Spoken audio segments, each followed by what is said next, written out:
तो चलिए आज बात करते हैं एक ऐसे नौजवान की जिसका नाम था रवि।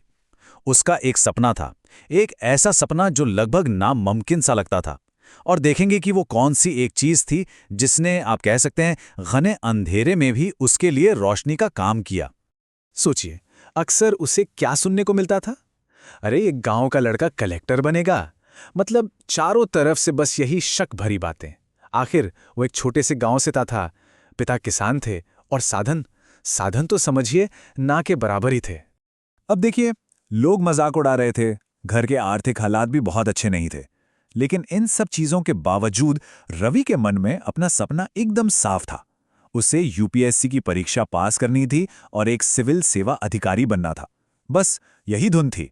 तो रवि ने क्या किया? उसने चुप रहना ही बेहतर समझा।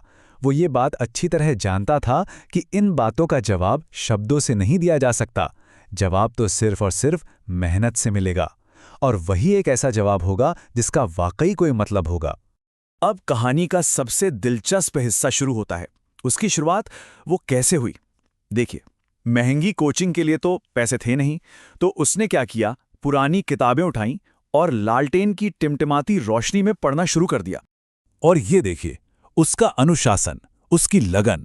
दिन के वक्त वो खेत पर अपने पिता का हाथ बटाता था, और जैसे ही रात होती 8 से 10 घंटे सिर्फ पढ़ाई।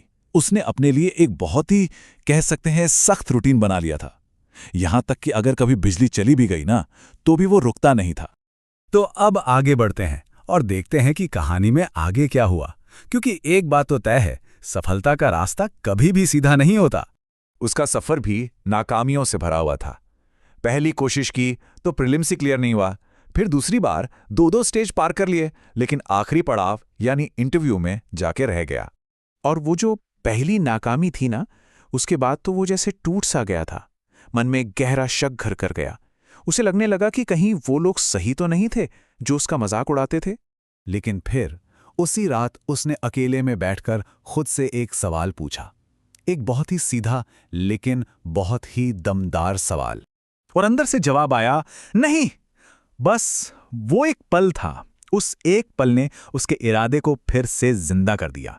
उसने अपनी गलतियों को समझा, अपनी तैयारी का तरीका बदला और इस बार पहले से भी ज्यादा मजबूती के साथ फिर से मैदान में उतर गया। अब बारी थी तीसरी कोशिश की, और इस बार रवि ने अपना सब कुछ दांव पर लगा दिया था। उसका सिर्फ एक ही मकसद था, हर गुजरते दिन के साथ खुद को और बेहतर बनाना। और फिर वो दिन आया। आखिरकार इतनी सारी मुश्किलों, इतनी नाकामियों के बाद उसका नाम यूपीएससी की मेरिट लिस्ट में था। और इसके बाद नज़ारा पूरी तरह बदल चुका था। याद है वो लोग जो मजाक उड़ाते थे? हाँ, वही लोग अब उसके घर मिठाई लेकर आ रहे थे, उसकी कामयाबी का जश्न मनाने। तो रवि का ये पूरा सफर, ये हमें लगन और खुद पर यकीन रखने के बारे में क्या सिखाता है? देखिए, इस कहानी से 3 बहुत बड़ी बातें निकलकर सामने आती हैं। पहली, कि अगर सपना सच में बड़ा होना, तो हालात कैसे भी हो, कोई ना कोई रास्ता निकल ही आता है। दूसरी बात, कि नाकामी वो अंत नहीं होती, बल्कि एक नई शुरुआत का मौका होती है। और तीसरी और सबसे जरूरी बात, कि जो इंसान खुद पर यकीन रखता है ना, उसे फिर कोई रोक नहीं सकता। और आखिर में रवि की कहानी हमें एक बहुत ही गहरी सोच के साथ छोड़ जाती है कि सपने वो नहीं होते जो हम सोते हुए देखते हैं। सपने तो वो होते हैं जो हमें सोने ही नहीं देते।